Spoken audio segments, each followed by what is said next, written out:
Welcome to the topic series. My name is Roy Paulson. Today I'm talking about replacement windows for our AmpShields. And specifically, I'm talking about our new ergonomic chin protector models. So, we have the face shield made as a replacement item. The chin protector is not replaceable in the sense of that it cannot be separated from the window itself. The new ergonomic chin protector is, you'll recognize that it's smaller than the chin protectors that we had previously. This model also carries the mounts for the flashlight system, the ALM.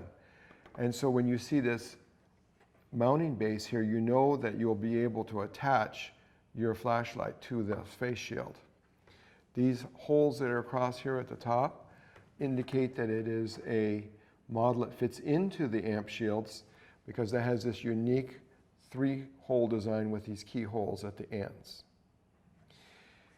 We have this in both 12-calorie premium, that would be a permanent anti-fog and permanent hard coating to the front.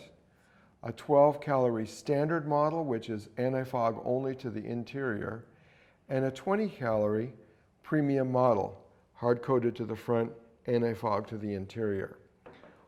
All these shields fit universally to all of the models of the AmpShield. So if you have an AMP1 or an AMP2 or an AMP3, any of these face shields will fit to it perfectly.